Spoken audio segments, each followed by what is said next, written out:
Eh bien, bonsoir à tous, bienvenue pour ce cours d'initiation à l'araméen biblique. On a commencé donc à travailler sur notre premier texte, Genèse chapitre 37, verset 1er. Évidemment, on y va assez lentement au début puisqu'on découvre tout au fur et à mesure, hein. Donc c'est un peu l'idée, comme on n'a pas beaucoup d'heures, on essaye d'être concrètement dans le texte et voir un peu la grammaire au fur et à mesure. Je vous ai demandé la dernière fois d'en profiter pour regarder un peu les paradigmes. On peut les faire de façon exhaustive si vous voulez, mais en même temps, avec la feuille que vous avez, vous devriez pouvoir vous en sortir, surtout que vous pouvez faire le parallèle avec l'hébreu assez facilement. Alors la dernière fois, donc on a... alors déjà, est-ce qu'il y a des questions par rapport à ce qu'on a vu la dernière fois? Voilà. Si vous avez eu des questions, des problèmes en travaillant, en révisant, en revoyant, il y a peut-être des choses qui n'étaient pas claires, n'hésitez pas, c'est le moment. Non, ça va? Bon, très bien. Et ben alors à ce moment-là, on continue. On a donc lu le premier verset de Genèse 37, Vitev Yaakov Ba'ara Totavut Avuhi. Donc, donc on a Yotev, donc il siégea, il habita, hein, c'est siéger au sens fréquentatif du terme. Yaakov, donc Jacob siégea. On avait noté qu'on avait ici un accompli et pas d'inaccompli. Il n'y avait pas de vaïktol, de vav consécutif suivi d'un inaccompli pour indiquer une succession dans le passé. Donc on a un vav simple avec un accompli. Ensuite, Bahara, donc dans la terre. On avait aussi, alors chaque fois on a discuté, hein, par exemple pour le tav qui correspond au shin en hébreu, qui est une primitivement une interdentale feu. Ensuite, Ara, pareil, on a dit que le Aïn en araméen correspondait au Tsadé en hébreu, que primitivement, on ne sait pas très bien ce que c'est, une interdentale emphatique, quelque chose comme ça, ou bien une latérale emphatique. Enfin, il y a des théories sur ce que ça pouvait être primitivement. Ensuite, Totavut.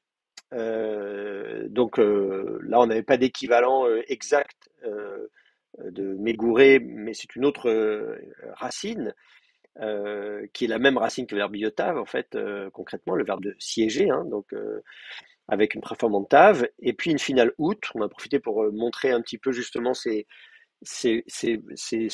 pronoms, pardon, ces noms féminins à postformante out, qu'on retrouve aussi en hébreu, malchut, etc.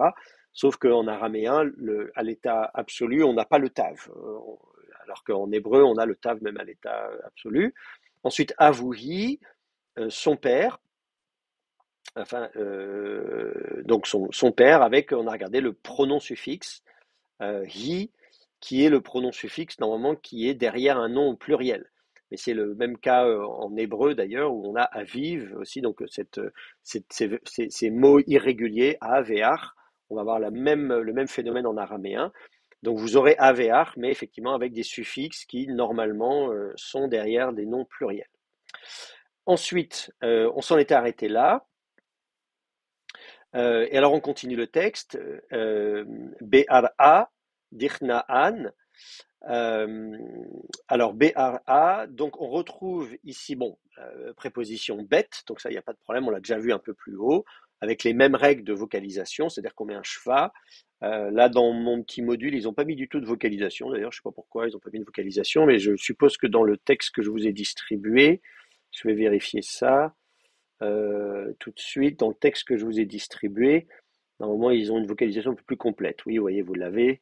BRA Dirknan. Donc voilà, vous avez une vocalisation un peu plus complète ici. Et donc, le terme est le même, donc c'est le terme, le mot terre, ara, euh, qui va être à l'état emphatique. Alors, effectivement, il faut que je vous parle un petit peu de l'état emphatique. C'est-à-dire que je vais vous montrer les paradigmes, tout simplement. Concrètement, c'est un petit peu surprenant, effectivement, quand on fait de l'araméen. C'est d'ailleurs une des différences majeures entre l'araméen et l'hébreu. L'araméen et les langues cananéennes, hein, vous vous souvenez, j'ai fait un peu cet arbre généalogique. Et donc, vous avez vu qu'il y avait donc toutes ces langues, toutes les langues sémitiques, et notamment avec les langues cananéennes. Les langues cananéennes ont un article défini préposé, ha, donc Ha-Meler, le roi, Ha-Navi, le prophète. Alors qu'en fait, en araméen, l'article défini va être postposé. Il va être mis après le mot. Donc ça, c'est vraiment une des différences majeures. Je vous disais, parfois, malheureusement, quand vous avez des inscriptions très fragmentaires, on ne sait pas toujours si c'est de l'hébreu ou de l'araméen. Et on se raccroche à deux, trois petites choses comme ça, deux, trois petits éléments linguistiques qui disent ah oui, là, je vois que c'est de l'araméen. Donc concrètement, ça en fait partie, c'est un des éléments assez faciles à, à observer. Si vous avez un état emphatique, eh bien, vous dites c'est de l'araméen. Bon, voilà, c'est un peu artificiel, mais c'est un élément important. Je vous avais dit, il y a bar et ben aussi. C'est aussi ce qu'on recherche très fréquemment. Bar pour le mot fils, ben en hébreu et bar en araméen. Bon, alors après, c'est pareil. Vous pouvez avoir quelqu'un qui est un araméen et qui va s'appeler machin, bar, machin, et même dans un texte en hébreu ou en phénicien. Donc voilà, ça marche pas à tous les coups, mais c'est un petit indice. Bon, alors donc, si vous prenez le mot jour, yom, j'ai pris ça à dessein parce que c'est le même mot en hébreu, donc c'est facile. Donc, à l'état absolu, yom, à l'état construit, yom, à l'état emphatique, yoma. Donc, vous mettez le a à la fin. On ne dit pas hayom, on dit yoma. J'ai mis une petite note 2, je ne sais pas qu'est-ce que j'ai mis comme note d'ailleurs, c'est quoi cette note? L'emphatique est noté he et non à l'aide dans certains dialectes occidentaux, galiléens et samaritains notamment. Oui, c'est vrai.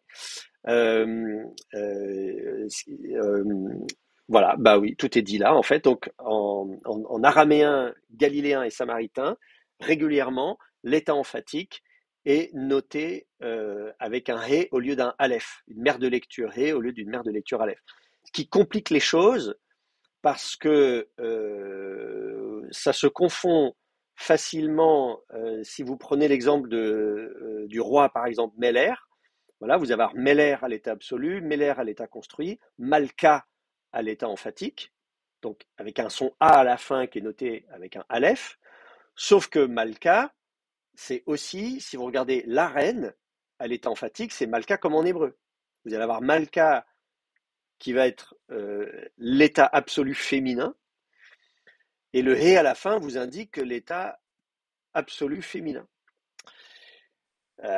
Pareil avec un adjectif, voilà, si vous prenez Rav ou Tov, Tav, bah, Tav en l'occurrence, l'adjectif, bon, Tav en araméen qui est l'équivalent de Tov en hébreu, Tav à l'état absolu, Tav à l'état construit, Tava à l'état emphatique. Sauf que si vous allez voir du féminin, forcément, vous allez avoir Tava avec un He. Donc normalement, on distingue les deux. Tava avec un Aleph, c'est l'état masculin emphatique, donc avec l'article défini. Alors que Tava avec un He, c'est le féminin singulier absolu. Sauf que comme je vous dis, dans certains dialectes araméens, notamment galiléens et samaritains, et ben en fait, voilà, on note l'état emphatique avec un He au lieu d'un Aleph.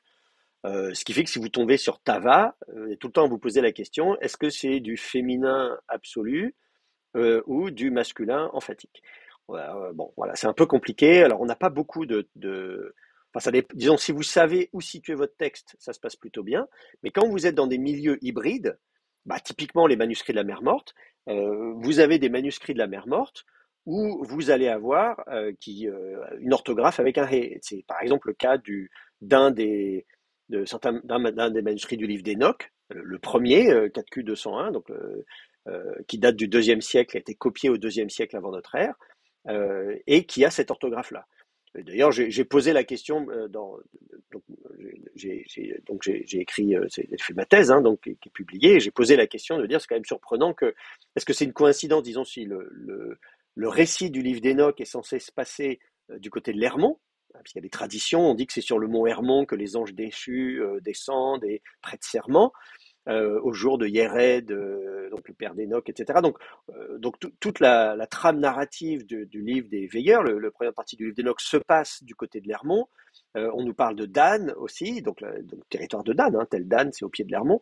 Donc on est dans cette région-là, donc en Haute-Galilée, et on a un manuscrit avec cette orthographe où l'état emphatique est noté avec un et. Donc je me suis posé la question de savoir est-ce que ce manuscrit ne vient pas tout simplement de Galilée, puisque le récit se situe là-haut et aurait été amené à Qumran. bien s'il a été copié à Qumran, copié quelqu'un qui a gardé les conventions orthographiques de l'araméen. La question peut se poser. De manière générale, le fait que ça, à l'époque, je posais la question de savoir si le manuscrit était copié à Qumran. On avait regardé un peu bizarrement en disant bah, bien sûr que tous les manuscrits de Qumran ont été copiés à Qumran. Soit dit en passant, on a fait une analyse chimique d'une jarre à manuscrit, les fameuses jarres à manuscrit qui étaient censées être de production locale, typique de Qumran, etc. Euh, et donc est dans une collection privée actuellement en Norvège, sauf que je crois que le propriétaire l'a vendu cette jarre. Donc je ne sais pas qui est le nouveau propriétaire, enfin c'est pas grave. Eh bien, on a eu la surprise de voir que l'argile de cette jarre ne vient pas de la région de la mer Morte. On a fait faire des analyses minéralogiques. Et donc, le meilleur parallèle, c'était du côté du Negev, mais bon, ça peut venir d'ailleurs, j'en sais rien. Enfin, tout ça pour dire qu'il y a un certain nombre d'éléments maintenant qui confirment mon idée selon laquelle les manuscrits de Qumran n'ont pas tous été copiés à Qumran. Bon, voilà, donc je referme la parenthèse. En tout cas, notez bien que, voilà, quand vous aurez l'état emphatique, en principe, vous le verrez écrit avec un aleph, mais bon, dans certains dialectes, ça peut être un hé. Et ça fonctionne comme l'article défini. Alors évidemment, état emphatique, ça paraît un peu bizarre de l'appeler comme ça. Il faut dire que au début de l'araméen, donc quand on est au début du premier millénaire avant notre ère, l'article défini, c'est quelque chose d'assez nouveau. Si vous regardez dans des langues antérieures, en ougaritique, etc., au bronze récent, à l'âge du bronze, l'article défini, c'est pas quelque chose qu'on utilise couramment. À l'origine, c'est un élément déictique, un démonstratif, si vous voulez. Voilà, vous pouvez dire ce, comme vous dites en hébreu, on dirait hayom hazé, voyez, ce jour-là. Voilà, un élément donc démonstratif. Et donc au départ, voilà, on n'a pas le réflexe d'utiliser l'article défini, il ne s'est pas encore généralisé. Et donc en araméen, on estime que le fait d'avoir ce marqueur à la fin, c'est effectivement un état emphatique. Bon, donc on l'a appelé comme ça. Après, il évolue vers l'état déterminé. Un peu plus tard en araméen, on va l'appeler l'état déterminé. Donc ça, vous trouverez ça aussi dans la littérature, dans les grammaires. On va parler de l'état déterminé. C'est la même chose. Donc si on vous dit l'état déterminé en araméen, c'est la même chose que l'état emphatique. On l'appelle autrement. Donc, parce que c'est vrai qu'emphatique, ça peut prêter à confusion. On dit, ah, emphatique, mais pourquoi une emphase? Non, non, c'est juste effectivement l'article défini. Donc l'état déterminé. Et puis, si vous évoluez encore dans le temps, il va se généraliser à un point où, dans certains dialectes araméens, il va devenir systématique. Et à ce moment-là, on va même appeler ça l'état normal. Donc, typiquement, en syriaque, on appellera ça l'état normal. Voilà. L'état normal, ça n'est pas l'état absolu, c'est l'état déterminé. Voilà. Et l'état absolu disparaît complètement. Donc, dans certains dialectes, oui, en syriaque, l'état absolu n'existe plus. Je crois pas. Enfin, je ne me souviens pas être tombé dessus. Vraiment, on va considérer que l'état normal, ça va être yoma, et on va avoir l'état construit quand même, parce qu'on continue à avoir un état construit, qui n'est pas super fréquent d'ailleurs. En, dans les dialectes tardifs, on va avoir tendance à utiliser le relateur. On va le voir dans un instant, le dit, là, on va le retrouver dans notre texte. Et donc, cette syntaxe va se généraliser. Donc, l'état absolu va disparaître complètement. L'état construit va être conservé, mais de façon un peu figée, dans des expressions. Et en fait, dans la vie de tous les jours, on ne va utiliser que l'état qui s'appelait jadis emphatique et qui s'appelle ensuite l'état normal. Voilà. Donc, voilà. Qu'est-ce que je peux vous dire d'autre? Bah, il y a d'autres exemples. Voilà, Alam, éternité, qui est l'équivalent de Olam en hébreu. Donc là encore, vous avez ce A long primitif qui va rester A en araméen, mais qui va passer au O dans les langues cananéennes. C'est le déplacement cananéen. Donc vous avez Olam en hébreu. Alam, Alam, Alma. Donc vous voyez, vous prenez le A à la fin qui va prendre l'accent et qui va faire chuter la prétonique. Bon, rien d'exceptionnel. De ce point de vue-là, Meler, Meler, Malka, pareil. Alors, pourquoi Malka et pas Melecha? Mais ça, c'est les ségolais. Vous connaissez déjà, c'est le même principe qu'en hébreu. Un ségolais, en fait, c'est Malk. Vous avez Malk, et puis Malk va se figer. Si vous avez un suffixe derrière, il n'y a pas de problème. Donc, Malki, mon roi, comme en hébreu, Malka, l'état emphatique. Mais à l'état absolu, on va mettre Meler en araméen, ou parfois Mler, d'ailleurs, selon qu'on ségole ou pas le truc. C'est une question, le stylo levé? Non, non, pas du tout, d'accord, ok. Je vais me poser la question parce que je voyais le stylo comme ça. Non, il n'y a, y a pas de souci. Bon. Alors, Donc voilà, l'image tselem, pareil, tselem ou tslem, ça c'est pour les ségolés de manière générale. J'ai une petite note 1, qu'est-ce que c'est que cette note? Forme attestée en Daniel 3.19, on trouve la forme hébraïsée tselem, oui c'est ça, en Daniel 3. Bon voilà. Donc effectivement, pour les ségolés, vous aurez soit une forme typique de l'araméen, à savoir tslem. Alors, normalement c'est tsalm, hein, la racine primitive, les ségolés, c'est des monosyllabiques, un shem katl. Et donc, il faut partir d'une base psalm, donc psalmi, mon image, psalma, l'image, etc.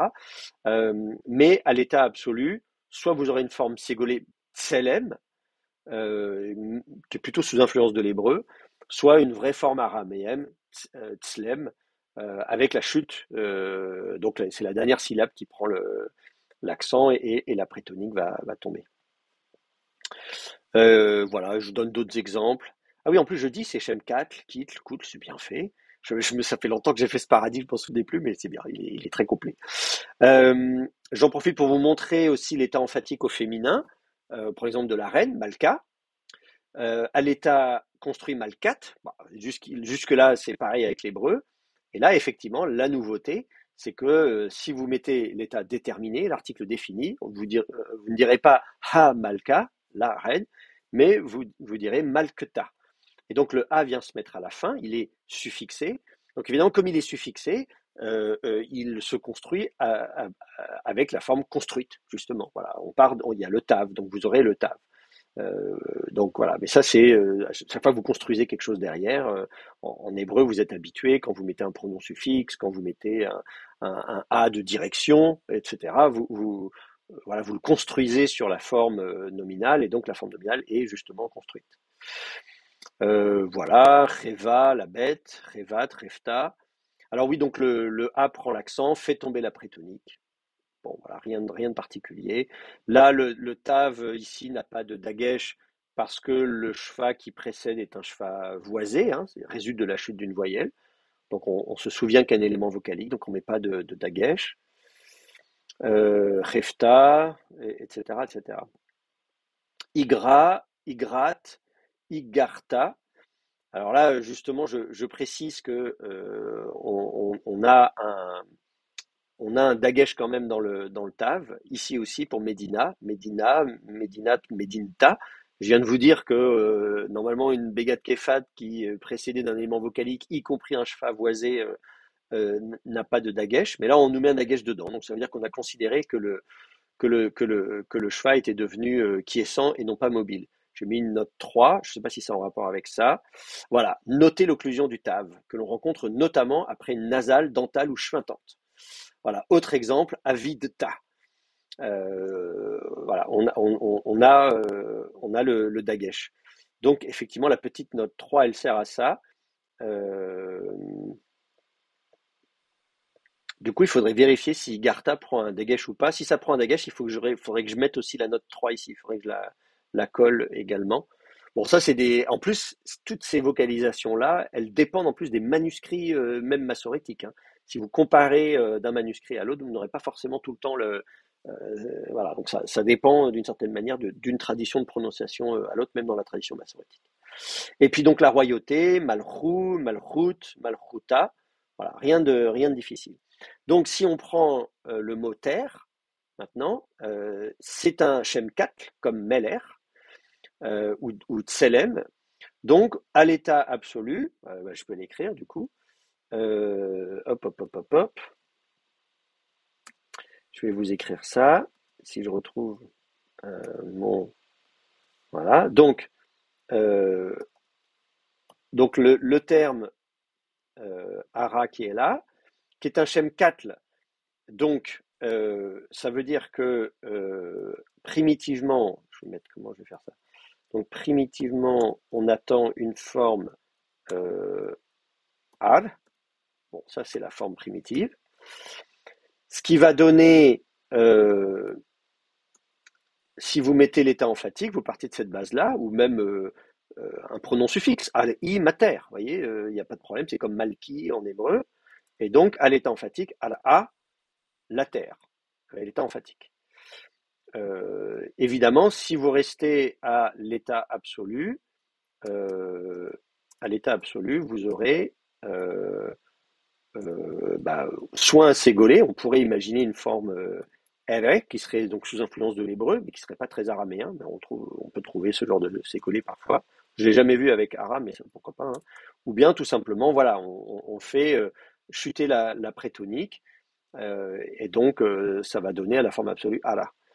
Et je crois d'ailleurs que on l'avait vu ici, vous voyez, au début du verset, Allah Totavut, oui, etc. Et donc là, on avait la forme construite, en l'occurrence, mais qui est la même à l'état absolu, à l'état construit. Alors, quelqu'un a levé sa main. Oui, j'ai une question. Oui, À propos de la vocalisation, oui. je suppose que la vocalisation ne concerne qu'une minorité de textes, puisque c'est ceux qui sont, bon, ceux de la Bible, évidemment, les araméens bibliques proprement dit, et puis les targums, certains targums, mais je suppose que c'est moins systématique que les manuscrits hébraïques. Alors, oui, ça dépend. Alors, ça dépend quel texte vous prenez. C'est-à-dire que les grands corpus littéraires en araméen, c'est le judéo-araméen d'un côté et le syriaque de l'autre, hein. C'est là que vous avez beaucoup de textes. En judéo-araméen, on va avoir des vocalisations. Alors là, évidemment, là, c'est une vocalisation tibérienne. On vous met la vocalisation tibérienne parce que c'est celle que vous connaissez. Donc, c'est quand même ce qu'il y a de plus simple. Euh, mais je vous avais montré que, en fait, effectivement, peu de manuscrits judéo-araméens ont une vocalisation tibérienne. La plupart ont en fait une vocalisation euh, babylonienne. Je vous avais montré, je vais vous le remontrer, mais vous voyez à quoi ça ressemble. Ça, c'est le Targum c'est Genèse 1.1. Et donc, la vocalisation babylonienne est une vocalisation avec moins de timbres voyelles, hein. Il n'y a pas 7 voyelles différentes comme dans la vocalisation tibérienne. Et il n'y a pas des schwas colorés, etc. Vous avez juste un schwa, voilà, un petit trait, le petit trait au-dessus, là, c'est juste le schwa. Mobile, qu'il soit coloré ou pas, etc. On va distinguer deux A, mais on ne va pas distinguer deux et. Enfin voilà, donc il va y avoir voilà. Et tout ça, c'est situé au-dessus. Alors, donc, en judéo-araméen, on trouve volontiers, hein, des manuscrits qui sont comme ça vocalisés. Pas tous, évidemment, euh, mais ça se trouve, voilà, de façon assez fréquente. Je ne vais pas vous dire la proportion de manuscrits vocalisés ou pas. En tout cas, ça se fait, hein, je veux dire, de vocaliser de vocaliser l'araméen en judéo-araméen, puisqu'on a précisément une tradition des traditions de vocalisation, on va le trouver aussi. De la même manière en syriaque, on développe des systèmes de vocalisation en syriaque, à plusieurs d'ailleurs. Il existe aussi plusieurs systèmes de vocalisation en syriaque, dont un qui est assez amusant puisqu'on est allé chercher des voyelles grecques. Donc vous avez un petit alpha, un petit omicron, un petit upsilon, etc. Un petit epsilon. Donc les petites voyelles en syriaque. Donc pareil, c'est à peu près à la même époque, hein, c'est le premier millénaire de notre ère, on développe tous ces systèmes-là. Donc là, c'est pareil en syriaque. Vous allez volontiers trouver, notamment dans les grands textes littéraires, dans les manuscrits, vous allez trouver des manuscrits vocalisés. Après, en épigraphie, c'est autre chose. C'est sûr que si vous allez sur le terrain et que vous allez regarder des inscriptions araméennes ou des inscriptions syriaques, évidemment, là, vous imaginez surtout les inscriptions qui sont gravées, incisées dans de la pierre ou autre. Bon, là, évidemment, on ne s'amuse pas, même à cette époque-là, à vocaliser. Mais c'est la même chose pour l'hébreu, quoi. Pour les inscriptions lapidaires, on n'a pas on a évidemment pas de vocalisation. Et puis dans les périodes qui précèdent l'invention, on va dire, de ces systèmes de vocalisation, évidemment, vous n'aurez pas. À l'époque, pour les manuscrits de la mer Morte, par exemple, on a un bon petit corpus de textes en araméen à Qumran, puisque, je sais pas, 10 ou 15% des manuscrits de la mer Morte sont en araméen. Donc là, vous allez avoir quelques belles œuvres littéraires. Et là, évidemment, à Qumran, on n'a pas encore inventé ça. On a des mers de lecture. Donc ça, c'est sûr que vous allez trouver des mers de lecture, mais vous n'aurez pas ça. Et puis, bien sûr, si vous allez chercher encore avant, voilà, parmi les plus anciens textes en araméen, 9e siècle avant notre ère, la stèle de Tel Dan ou la stèle de Kilamoua, etc. Ces stèles-là, évidemment, là, on est 800, 900 ans avant Jésus-Christ. Là, évidemment, il n'y a pas du tout de système de vocalisation et il n'y a pas très peu de mères de lecture. Donc voilà, ça va dépendre effectivement d'où vous vous situez. Là, on fait de l'araméen biblique, donc voilà, on en profite, on fait de la vocalisation tibérienne, voilà, ce qui vous permettra d'être plus à l'aise après pour le reste. Ça va, ça répond à votre question? Bon. Ok, très bien. Ah oui, donc je reviens à mon texte. On en était là. Ah oui, voilà, on en était donc à expliquer. Donc pour la Terre, vous allez donc avoir à l'état absolu, à l'état construit, mais à l'état emphatique, vous allez retrouver le Shem 4, et donc vous allez dire à l'état emphatique. Et si vous donc ça c'est la Terre. Et si vous mettez pareil un état un pronom suffixe, à i par exemple, vous allez dire mater. Ouais. Voilà. Donc là, il n'y a pas de problème de ce point de vue-là. Vous avez la même base, la même base. Bon, voilà. Donc, si je reviens à mon texte, BRA, donc sur la terre. Et ensuite, il y a des questions sur l'état emphatique ou bien je continue le texte? Non? Oui? Une question Non, sur, juste Ah, pardon. oui, pardon. Oui. Non, Non, c'est vas-y. juste pour moi, s'il y a une chaîne d'état construit, c'est toujours pareil, c'est le deuxième élément qui est déterminé. Oui, alors c'est ça, exactement. L'état construit fonctionne de la même manière qu'en hébreu. D'accord. Et Hervé avait une question aussi? Non, c'était simplement, on parle d'état emphatique en araméen, mais est-ce qu'en hébreu, l'article avec le dagesh qui redouble la première consonne, c'est pas une façon de mettre de l'emphase et de dire c'est le et pas un Oui, oui, absolument. C'est de là que vient le terme. Et c'est ce que je disais, c'est qu'en fait, à l'origine, on a utilisé l'expression état emphatique parce que précisément, y compris en hébreu, l'article défini est à l'origine un démonstratif, un élément déictique. Je pointe. Voilà, c'est celui-là, cet élément-là, parmi un ensemble, il y en a d'autres. Voilà, des terres, il y en a beaucoup, mais je parle d'une terre en particulier, celle-là. Et donc, effectivement, le fait de mettre l'accent sur cet élément-là, alors en hébreu, pourquoi il y a un dagesh? Est-ce que c'est un noun qui a été assimilé? Bon, voilà, est-ce que c'est un élément déictique, han, ou quelque chose comme ça? Bon, voilà, on peut discuter. Mais en tout cas, effectivement, dans les deux cas, l'article défini apparaît au tournant du premier millénaire avant notre ère.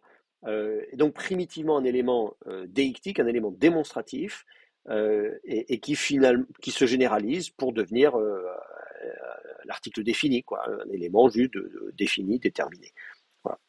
Alors moi je continue à parler d'état emphatique parce que sous les judaïsmes on m'a appris comme ça, et puis voilà, c'est la terminologie traditionnelle en français. Voilà. Ça, mais comment dire, il ne faut pas, je n'ai pas de prétention à dire que c'est. Mais vous savez, cela dit, en hébreu aussi, on parle de noun emphatique. Vous savez, ce fameux noun intercalaire que vous avez entre le nom ou le verbe et le pronom suffixe. Hein. Avant d'avoir un pronom suffixe, vous pouvez mettre le noun comme ça. On appelle ça l'état emphatique, mais enfin un noun emphatique, mais c'est pareil, il est pas spécialement emphatique. On sait qu'il existe. Enfin voilà, ça existe en arabe et dans d'autres langues. Enfin voilà. Donc voilà. Après, il y a de la terminologie qui s'est, comment dire, développée comme ça. Peut-être que je devrais arrêter d'appeler ça l'état emphatique et l'état déterminé. Je sais pas, j'y réfléchirai. Bon, enfin voilà, en attendant, vous savez de quoi il s'agit. Donc ici, voilà, donc ici, on a donc un état emphatique, BRA, donc sur la terre. Et ensuite, dernier mot, Dirnaan. Alors, Knaan, il n'y a pas de problème, hein, c'est Canaan. Knaan, vous l'avez, c'est le même qu'en hébreu, il n'y a pas de problème. Mais il est précédé par Di. Alors qu'en hébreu, vous avez Be'eretz Knaan, vous avez un état construit dans la terre de Canaan. On aurait pu avoir un état emphatique ici. Hein. Vous auriez pu aussi avoir Araknaan. L'état emphatique existe en araméen. Sauf que, précisément, l'état construit, je veux dire, l'état construit existe en araméen. Sauf que, d'ailleurs, on l'avait juste avant. Vous l'avez, Ara Totavut, avoué. En plus, vous avez une chaîne d'état construit dans la terre de, le siège de, le père de lui. Voilà, donc vous avez comme ça une chaîne d'état emphatique, d'état construit, pardon. Donc on sait faire des chaînes d'état construits en araméen, mais là en l'occurrence, c'est pas ce qu'on a. On aurait pu avoir Ba'araknan, mais on a Be'ara, Dirnan. Alors ce di, c'est quoi? c'est aussi une spécificité de l'araméen. C'est un bon élément pour distinguer l'hébreu de l'araméen. Le di, c'est le relateur en araméen. C'est l'équivalent du hacher en hébreu. Euh, en hébreu, le relateur, c'est hacher. C'est un mot un petit peu long. Il est le fruit d'une grammaticalisation, vraisemblablement d'un mot qui veut dire le lieu. Atar, vous l'avez en araméen. Achar, hacher. Bon, voilà, il y a un phénomène de grammaticalisation. C'est devenu un mot-outil. Et en hébreu, du coup, vous l'utilisez comme relateur. Bon. Il y a un autre relateur en hébreu, chez, qui est assez rare en hébreu biblique, qui a pris le relais sur Asher, probablement parce qu'il est plus court, tout simplement. Donc voilà, finalement, chez a fini par se généraliser. Asher est tombé un peu en désuétude dans des phases d'hébreu. En hébreu rabbinique, par exemple, on n'utilise plus Asher, enfin, sauf si on veut justement, comment dire, imiter un hébreu biblique. Bon, on sait dire Asher, etc., mais ça s'utilise plus couramment, et en hébreu moderne, d'ailleurs, c'est pareil, chez, c'est généralisé en hébreu moderne. Bon.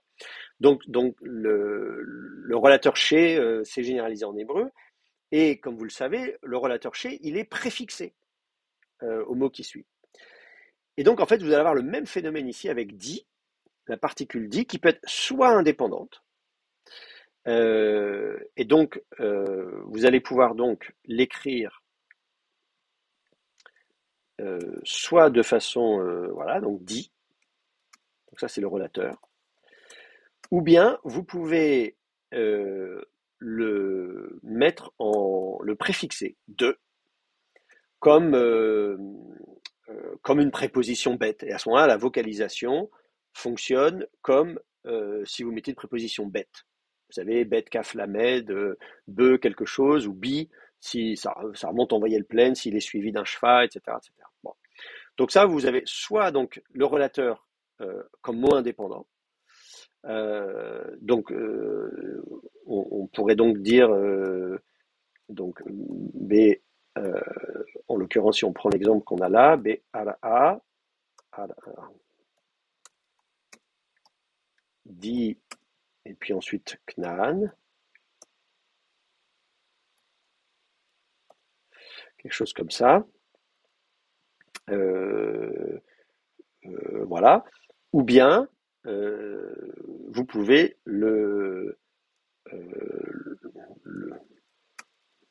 du coup, ça fait Diknan. Bah, vous l'avez dans le.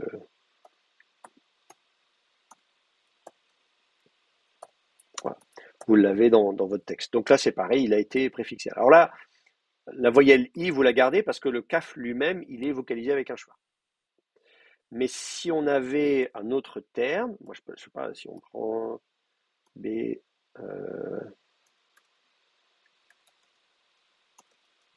moi j'ai bien serré, ça va pas ça. B, A, dit Israël, allez, hop, tac, allons-y.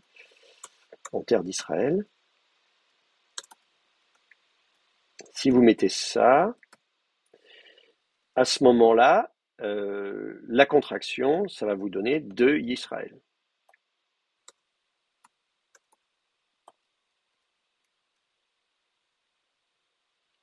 Ah oui, c'est dans l'autre sens. Le point, quand même. Voilà. Donc, quand vous allez le contracter, c'est comme si vous mettez B Israël. Voilà. Alors que si, avec les propositions bêtes, ici, vous diriez aussi Birna. Donc, les règles de vocalisation du di, c'est les mêmes. Si vous le préfixez, ce sera comme la préposition bête. Voilà. Donc, c'est pas quelque chose de nouveau.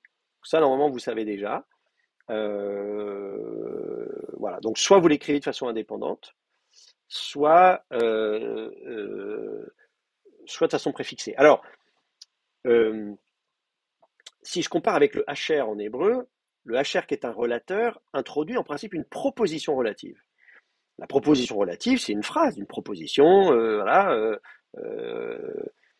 Or là, la proposition relative, elle est réduite à un seul terme, knad. On aurait pu dire Be'ara, dit la terre que, je sais pas, où avaient habité ses ancêtres, etc., etc. Bon.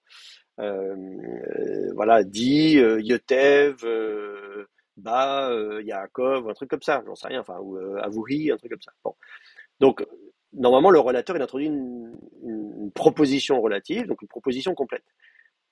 Parfois, cette proposition se réduit à un seul terme. C'est le cas ici, la terre de, je vais vous dire quelque chose à propos, c'est comme le HR en hébreu, hein, mais sauf qu'en hébreu biblique, on dirait pas Haaretz, Asher, Knaan. En hébreu, quand même, on hésiterait à utiliser Asher pour introduire une relative qui serait réduite à un seul terme. En araméen, ça pose pas de problème à des phases ultérieures de la langue. Là, on est dans du judéo-araméen, on est dans des targums, on est voilà, on est au premier millénaire, quoi, donc de notre ère. Donc on est déjà dans des phases d'araméen où on a généralisé l'emploi du relateur. Et donc, voilà, vous pouvez très facilement faire ce type de construction. Au lieu d'avoir un état construit, Be'alak Na'an, vous dites Be'al'a Dikna'an. Et du coup, en français, le dit, vous le traduisez de. Ce qui est pas mal finalement, parce que c'est la lettre D dans les deux cas. Donc finalement, c'est assez facile en français à traduire. Dans d'autres langues, on serait peut-être un peu surpris. Mais en français, dans ces cas-là, le dit, il fonctionne comme le de en français. Donc soit vous allez traduire par que, qui, que, etc. Si vous avez une vraie proposition relative, ça c'est comme le HR, ou bien dans des formes comme ça. Voilà. Alors, d'ailleurs, c'est ce que je vous disais, c'est que tout à l'heure, c'est que l'état construit va disparaître. Cette construction avec le dit va se généraliser. Au lieu d'avoir un état construit, alaknaan, ça va disparaître. Vous le trouverez encore un peu dans des expressions figées, mais l'état construit va progressivement disparaître et vous aurez dit systématiquement. En syriaque, pareil. Donc en araméen tardif, on le voit, ça c'est vraiment, vraiment. Et en hébreu moderne, pareil. En hébreu moderne, vous n'utilisez plus l'état construit. Si vous dites mon livre, on ne dit pas en hébreu sifri, on va dire sefer sheli. Le livre, chez, relateur chez, préposition lamed, à moi. Ha-sefer sheli, le livre qui est à moi. Donc on utilise un relateur. Alors évidemment, la question se pose de dire est-ce que c'est pas sous influence de l'araméen, puisque effectivement, à partir de la littérature rabbinique, de la période, on va dire, d'hébreu dit rabbinique, on mélange beaucoup, il y a beaucoup d'influence de l'araméen. Donc, après ça, c'est la poule et l'œuf. Hein. Où est-ce que ça a commencé en premier? J'en sais rien. Ou est-ce que c'est simplement le même phénomène, les mêmes causes qui produisent les mêmes effets, qui ont fait que, tout comme en araméen, en hébreu aussi, on a abandonné l'état absolu, l'état construit. Ça, j'en sais rien. Mais en tout cas, voilà, on observe l'abandon progressif de l'état construit au profit donc de l'état emphatique suivi du relateur dit. Donc ça, vous le verrez en araméen de plus en plus, état emphatique ou état déterminé ou même état normal, suivi donc du relateur et du terme. Voilà. Et ça simplifie les choses et donc on généralise la syntaxe. Voilà.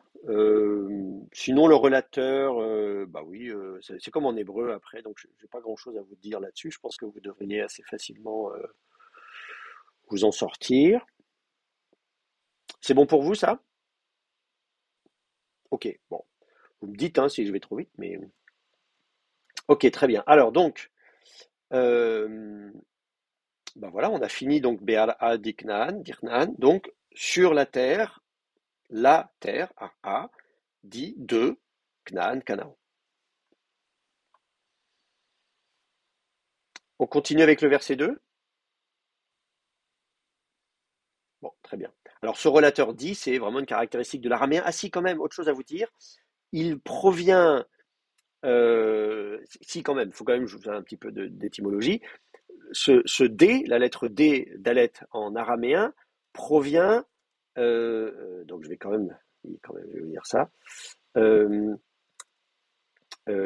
Il provient, donc le dit provient d'une interdentale the. Alors, attendez, comment je vais vous écrire ça? Non, c'est ça. Voilà. Donc ça, il faut le savoir. Vous avez une interdentale the primitive. Et donc une interdentale primitive the qui disparaît. Vous n'avez pas de son the ni en hébreu ni en araméen. Vous l'avez dans d'autres langues sémitiques anciennes, comme l'ougaritique, comme l'arabe, le sud-arabique, etc., l'éthiopien, enfin voilà. Donc vous avez comme ça dans certaines langues sémitiques ce the qui se maintient, qui existe, mais il disparaît en hébreu, en araméen. En hébreu, le D, donc en hébreu,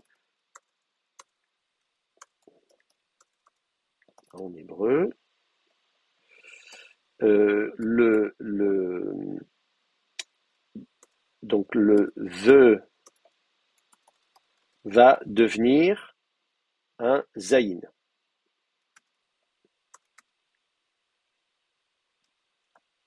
D'accord? Et en araméen, le the va devenir zayin et aussi dalet. Donc, ça va dépendre en fait du dialecte. Ça va dépendre de la région et de l'époque. Oui, c'est ça. Donc en hébreu, le the, l'interdental the, va toujours devenir un zayin. Ça, vous le voyez. Il faudrait que je vous donne un exemple. Je ne sais plus si on en avait parlé ou pas, mais je vais vous donner un exemple avec cet interdental the.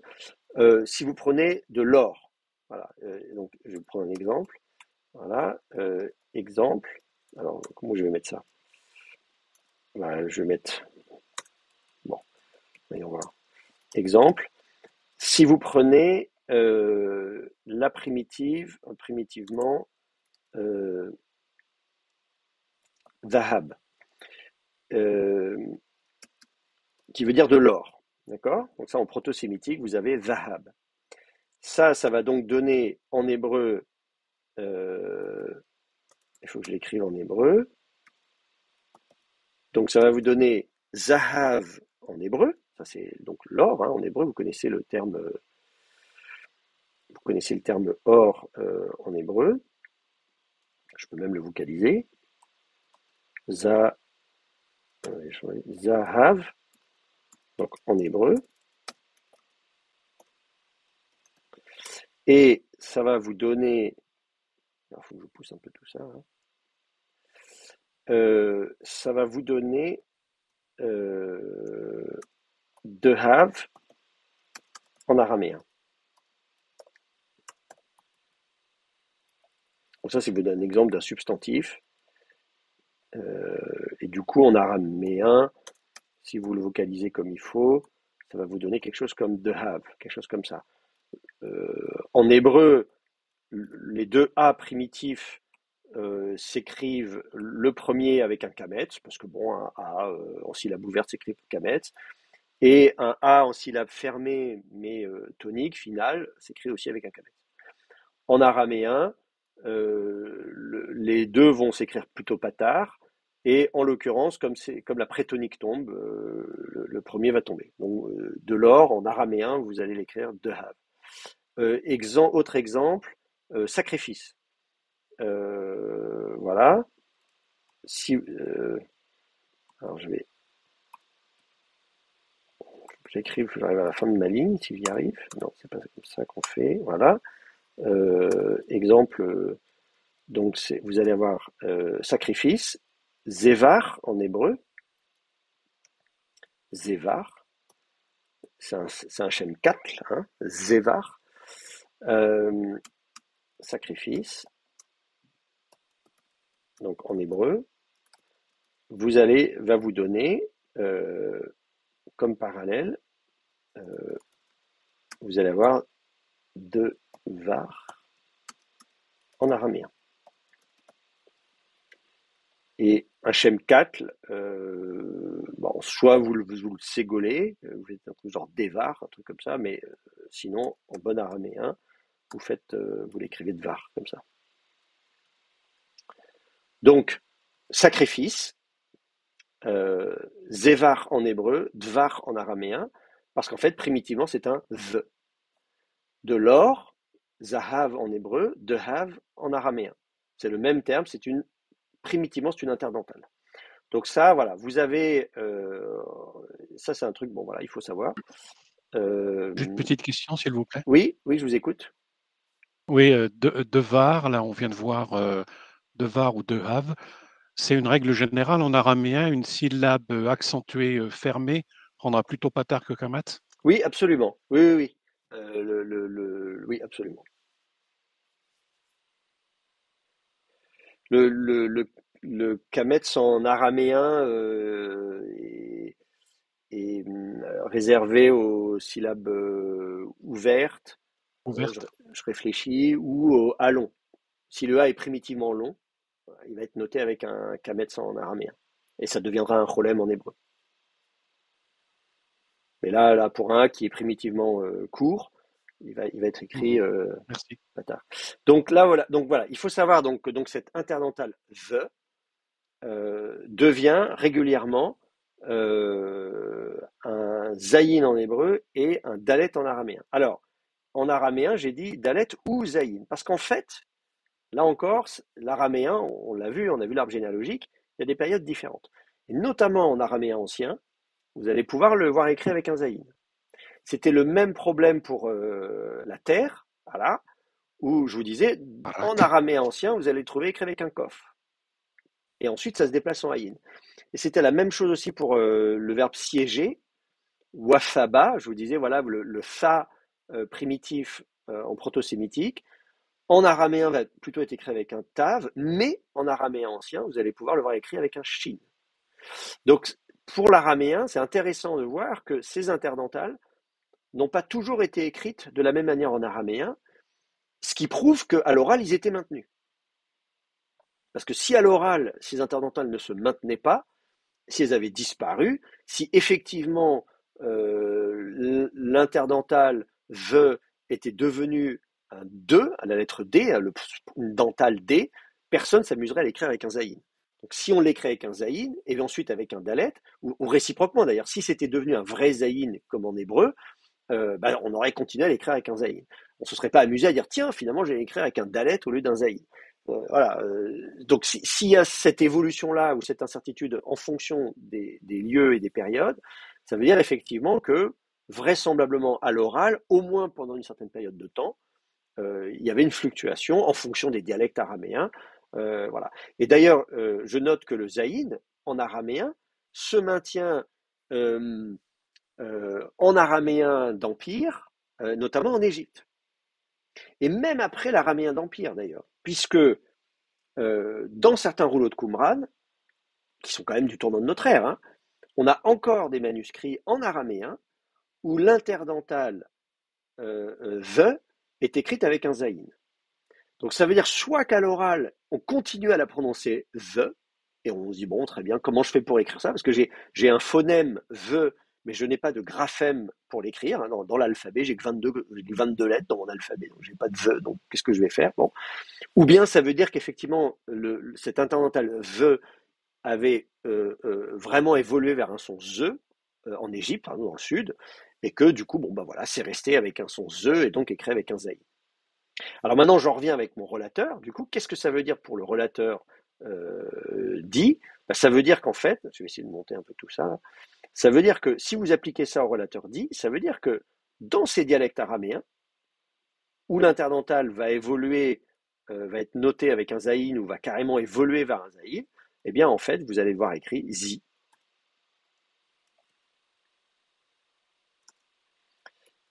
Et s'il est contracté, ça va être noté the. Mais cela dit, j'ai jamais vu ça. Je mets ça entre parenthèses parce que je me souviens pas avoir vu le relateur préfixé comme ça. Peut-être ça existe, mais là je vous dis ça, c'est purement théorique. En revanche, zi, ça c'est sûr. Hein. À Qumran, il y a des manuscrits où on l'a. Je ne sais pas si on peut faire des recherches. Je vais voir ça rapidement, mais voyons voir.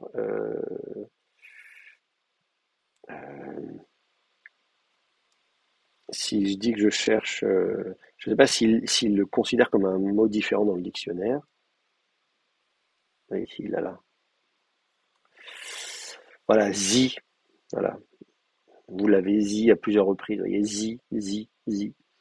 Au lieu d'écrire di. Alors, il n'y en a pas beaucoup, vous me direz, hein, alors que dit, pour le coup, on l'a plus souvent.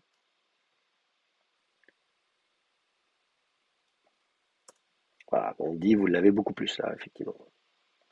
Donc, à l'époque de Qumran, en judéo-araméen, on utilise plutôt le dalet, dit. Mais, curieusement, parfois à Qumran, alors là, ça pose encore la question de savoir d'où vient ce manuscrit, est-ce qu'il vient d'araméen? Parce qu'en araméen d'Égypte, c'est très classique, hein, si vous regardez... non, non, c'est pas ça. Euh, si vous regardez le TAD, euh, vous allez avoir la particule relative, c'est ça, comme ils disent. Et là, bon, vous me direz, alors dit n'apparaît que 2 fois, vous voyez. Alors que si vous regardez zi, 2 fois aussi, non, il y a un problème, il y en a d'autres. C'est pas possible ça. Pas tant que ça? Ah oui, zi, voilà, c'est ça. Voilà. Zi, etc. Zi, voilà, vous avez des comme 1087 occurrences versées. Donc voilà, donc vous l'avez. Voilà. Donc en araméen d'Égypte, c'est très très courant. Donc voilà, ça c'est un truc qu'il faut que vous sachiez pour le relateur. Dans les textes qu'on va voir nous, là, dans l'initiation à l'araméen, vous le verrez orthographié avec un dalet, dit, mais sachez quand même que si un jour vous vous aventurez dans d'autres dialectes araméens, vous pourrez le trouver écrit avec un zaïn. Alors évidemment, comment dire, ce relateur, vous allez le retrouver par exemple en sud-arabique sous la forme zou. Je ne sais pas si vous avez personne parmi vous n'a probablement fait du sud-arabique. Mais voilà, donc si vous regardez, je ne sais pas les inscriptions sud-arabiques au Yémen, etc. Voilà, zou. Le relateur, vous allez le trouver écrit zou. En hébreu, du coup, on s'attend à le trouver écrit avec un zaïn et il existe. Mais c'est le zé que vous connaissez, le zé, mais sauf qu'en hébreu, il est pratiquement plus utilisé comme relateur. Le zé est utilisé comme élément déictique, comme on disait, hasefer hazé, mais parfois, vous pouvez le trouver encore dans une syntaxe de relateur. Il y a une référence super connue, c'est dans Zé-Sinaï, c'est dans Exode 15, là, c'est ça, c'est le cantique de Moïse, etc. C'est marqué où ça? C'est quel verset? C'est pas par là? Bon, sinon je vais le chercher tout de suite, mais attendez, je regarde pas. Hein. Là, c'est où? Enfin après c'est fini. Bon, je l'ai peut-être, ou alors j'ai oublié. Attends, je vais chercher en hébreu. On va mettre comme ça. Zé, comment ils l'ont écrit comme ça peut-être? Ah non, c'est dans Juge 5. Ah, oui, oui, Exode 15, j'ai dit Exode 15, mais c'est Juge 5. D'accord, oui, oui, c'est un autre cantique, hein, c'est le cantique de Déborah. Bon, c'est pas Moïse, c'est Déborah. Euh, et effectivement, voilà, vous l'avez, cette expression Zé Sinaï. Et donc, dans Zé Sinaï, dans cette expression Zé Sinaï, les gens ont tendance à traduire ce Sinaï, mais sauf que normalement ce serait Sinaï Hazé, normalement en hébreu, puisque le démonstratif normalement arrive après. Et donc en fait, regardez la top qui a traduit celui du Sinaï. C'est un relateur. Comme vous avez le zou en sud-arabique, le di en araméen, etc. Alors c'est très très intéressant d'ailleurs parce que évidemment, les débats, c'est de dire, ah bon, mais si c'est effectivement ce relateur Zé Sinaï qui a totalement disparu en hébreu, c'est donc un vestige d'une strate antérieure de la langue, et donc Juge chapitre 5 serait de l'hébreu archaïque, plus ancien que l'hébreu biblique que vous avez appris. Donc ça, c'est une des possibilités. Et donc, effectivement, on a proposé que Juge 5, c'était un vestige de l'hébreu tel qu'il a pu se présenter. Parce qu'en plus, le relateur, vous l'avez aussi en ougaritique, si mes souvenirs sont bons. J'ai des textes ougaritiques ici, moi. Mais où est-ce que je vais les avoir Attendez, je vais ouvrir le dictionnaire de Delon Moleté, là. Et il me semble qu'on l'a. Le relateur, il existe aussi en ougaritique. Et donc, on va chercher ça très vite. Et donc, effectivement, les sémitisants, ceux qui connaissent d'autres langues sémitiques, se disent, mais attendez, là, ce que vous avez là, je vais juste vérifier que je ne voudrais pas vous dire de bêtises quand même, parce que quand même, voilà, le va, il est là. Alors peut-être pas, hein. On l'a peut-être pas. Et Marzu, Alomorph, il vit, bah si, c'est ça. Il est écrit avec un D aussi, apparemment. C'est un mauvais scan d'un truc, mais. Ok, alors donc on l'a apparemment en ougaritique, mais il serait aussi écrit avec un D tout simple. Ah oui, c'est ça. Bon, très bien. Donc en ougaritique, c'est intéressant. Donc, texte ougaritique, hein. Ougarit, c'est 1200 avant notre ère, hein, à la louche. On a effectivement donc ce relateur qui est apparemment de temps en temps écrit comme une internationale the, mais qui apparemment a principalement évolué avec un D. Voilà. Et donc, évidemment, on renvoie à Zé, Zou en hébreu, en sud-arabique, justement, le the, et puis en arabe, évidemment, etc. Bon, voilà.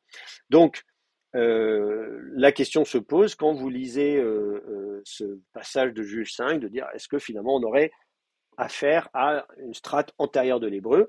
L'autre explication, c'est de dire non, c'est pas forcément une strate antérieure, mais c'est un dialecte différent. Voilà, on peut dire c'est un dialecte différent de l'hébreu. C'est tout le temps les mêmes explications quand on discute de la dialectologie, c'est de dire est-ce que c'est antérieur ou bien ailleurs. Voilà. Est-ce que c'est un chronolecte ou un topolecte différent. Bon, voilà. Mais en tout cas, sachez quand vous avez le Zé Sinaï, c'est l'équivalent du Di que vous auriez en araméen, Di Sinaï ou Zou si vous avez du sud-arabique. Voilà, pas de questions sur le relateur. Là, je pense que je vous ai dit à peu près l'essentiel sur le relateur, qui sert donc à la fois de particules relatives et de pronoms relatifs. Bah, on retourne sur notre texte, maintenant on attaque le verset suivant, si ça va pour vous. Il faut retourner voir Genèse 37 du coup.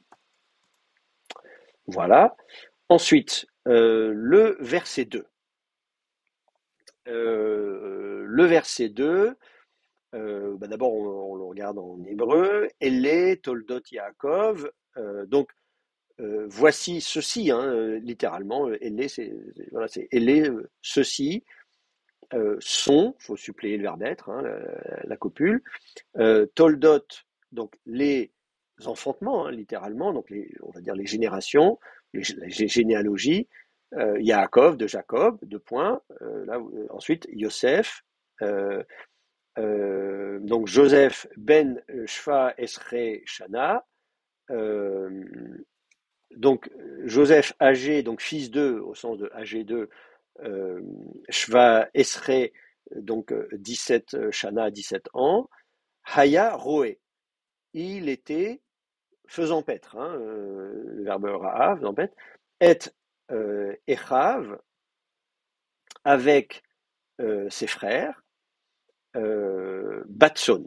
Donc, il faisait paître le petit bétail.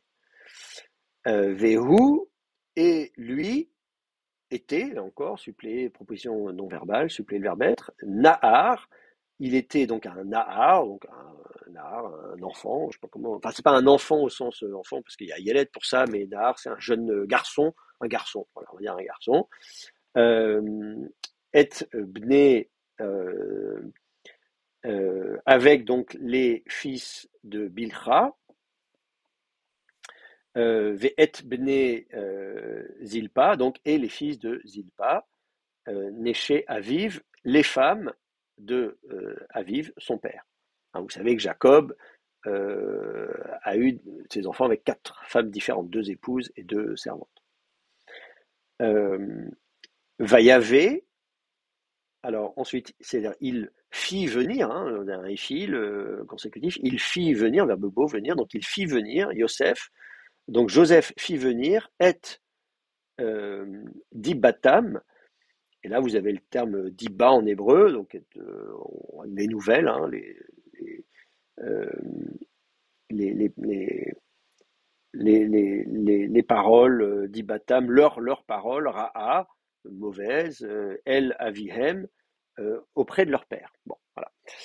Donc, ils caftent, hein, concrètement. Bon, J'ai voilà. une question, s'il vous plaît. Oui, Les Dibatam Ra, on n'a pas d'accord au pluriel avec Ra, là, avec Dibatam?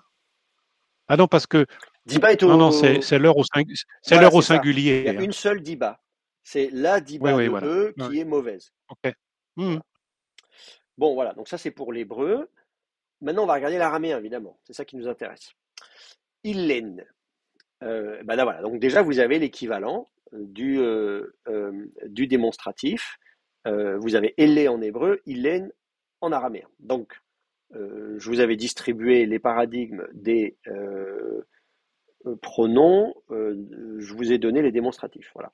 Donc, je vous avais donné l'adjectif. Vous avez l'adjectif ici dans ce petit carré là. Hein, tav, tav, tava, tavin, tavé, tavaya. Bon, on regardera le pluriel plus tard. Au niveau des pronoms, les démonstratifs sont là. Vous avez donc un démonstratif proche et un démonstratif lointain, comme en hébreu, hein. Euh, et donc qui sera donc dna au masculin et da au féminin. Le lointain der et dar au féminin, ou bien diken qui peut servir pour les deux. Et puis au pluriel, vous aurez donc illen et iller. Illen, note 6, qu'est-ce que j'ai mis comme note? J'ai dit quoi? On trouve également elle en Jérémie 10.11. Évidemment, c'est un hébraïsme. Et comme ktiv en Esdras 5.15. Voilà. Donc ça, effectivement, bon, voilà. Elle, vous connaissez déjà, c'est comme en hébreu. Mais sinon, effectivement, normalement, au lieu vous n'avez pas elle en araméen, vous avez illen. Donc, voilà, c'est facile. Illen est l'équivalent de l'hébreu elle. Alors, il faut mettre un dagesh dans le lamed. Moi, je ne l'ai pas dans mon module, mais vous, dans le texte que je vous ai distribué, s'ils ont bien fait leur travail, ils vous ont mis un dagesh. Voilà, c'est ça. Donc, voilà. Illen, vous avez un dagesh dans le lamed. Illen. Donc, illen, comme elle, il n'y a pas de problème. Ensuite, vous avez toldat. Alors, c'est le même terme qu'en hébreu, hein, la même racine. Vous avez la racine walada, vav, lamed, talet, avec une préformante tav devant. La préformante tav, on l'avait vu déjà au verset précédent, hein, dans les tota, la totavu, là, c'est aussi une préformante tav. Donc là, c'est pareil, préformante tav. Et la seule différence, effectivement, c'est que vous avez une finale hot en hébreu, alors que vous avez une finale at en araméen. En fait, dans les deux cas, c'est un allon primitif. C'est un allon primitif en proto-sémitique, mais vous l'avez compris maintenant, le allon primitif, c'est le fameux déplacement cananéen, va devenir un O en hébreu. C'est ce qui fait que vous avez Olam en hébreu, l'éternité, Olam en hébreu, Alam en araméen. Ce allon primitif, ou Shalom en hébreu, qui va donner Shlam en araméen. Donc ça, voilà, le allon primitif va devenir O en hébreu, donc vous avez une finale hot en hébreu, alors qu'une finale at en araméen. J'en profite du coup pour vous montrer le paradigme euh, du féminin, du pluriel féminin.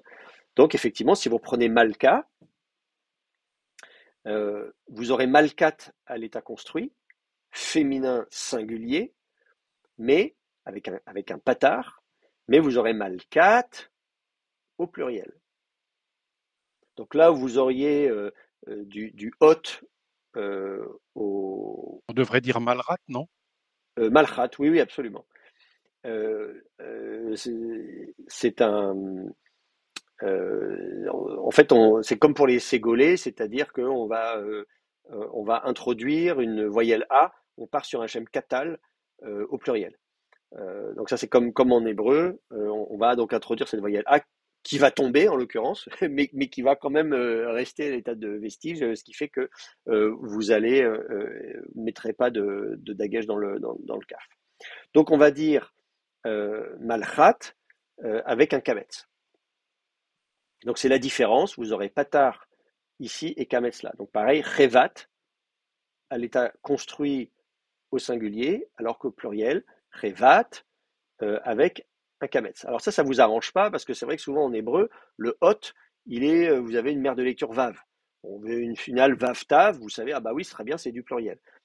En araméen, si vous n'avez pas de voyelle, vous avez un tav à la fin, vous voyez, entre revat ici et revat là. Si vous n'avez pas de vocalisation, vous ne savez pas si vous êtes au singulier ou au pluriel. C'est pas terrible. Alors, puisque j'en suis à faire le pluriel, j'en profite aussi pour vous faire le pluriel absolu. Ça, c'est aussi une particularité de l'araméen par rapport à l'hébreu. En hébreu, au pluriel, au féminin pluriel, l'état absolu et l'état construit, c'est la même chose. Vous avez hot. Voilà. Vous avez hot et hot. Voilà, Torah, Torot, Torot, voilà, dans les deux cas. En araméen, ce n'est pas le cas. En araméen, à l'état absolu, vous allez avoir une finale an au pluriel, à l'état absolu. Donc ici, pour la bête, vous voyez, cheva, à l'état absolu au singulier, au pluriel, chevan. Alors ça, c'est aussi quelque chose qui vous surprend au début, c'est normal, vous faites de l'araméen, on dit mais qu'est-ce que c'est que ça?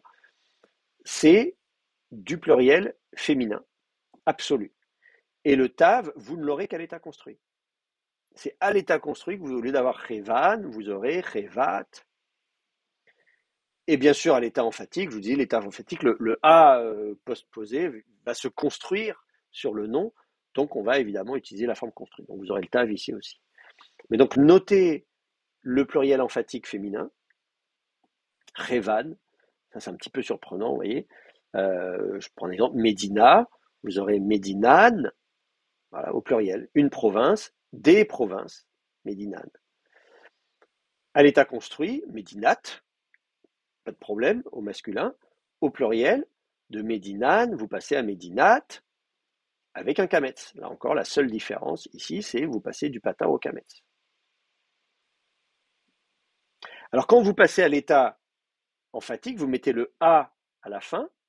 Donc de Médinat, vous passez à Médinta. Le A prend l'accent, fait tomber la voyelle qui précède. Ici, il ne fera pas tomber la voyelle qui précède parce que c'est un A long. Et donc le A long, il va se maintenir. Donc on ne dira pas Médinta, on dira Médinata. L'accent va quand même sur la fin, mais le A ici va se maintenir. Donc parce que la voyelle est longue, elle se maintient.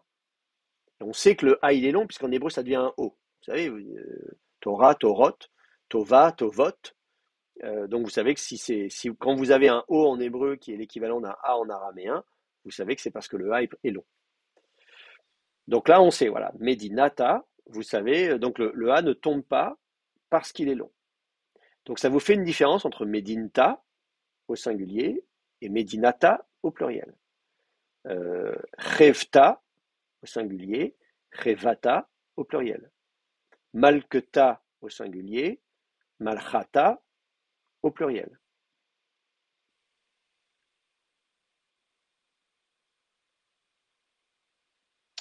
Si on prend royauté, c'est intéressant parce que vous avez un vav, vous avez une postformante vav de malchou. Donc vous avez une postformante vav qui est en fait primitivement une consonne. Cette postformante vav, qui est vocalisée juste comme un ou, qui semble être une simple voyelle, en fait primitivement c'est une consonne. Simplement, quand elle est toute seule comme ça, elle se contracte. Le vav est une semi-consonne, semi-voyelle, et donc il se contracte. Donc vous aurez malchou, malchout, malchouta, pas de problème. Mais alors, au pluriel, du coup, le vav redevient consonne. Malchevan, donc vous allez avoir cette postformante an qui va prendre l'accent, qui va faire tomber la voyelle qui précède, et vous vous retrouvez avec malchevan. Et du coup, à l'état construit, malchevat, et à l'état emphatique, malchevata. Donc ça, c'est un peu surprenant, évidemment. Donc voilà pour ce qui est du pluriel féminin. Les adjectifs, du coup, ça va être pareil. Si vous regardez l'adjectif tav, par exemple, au féminin, tava, bonne, tavat, à l'état construit, tafta. Vous mettez le A à la fin qui fait tomber la préformante, tafta. Au pluriel, postformante an, tavan, à l'état construit tavat, mais cette fois-ci avec un kametz.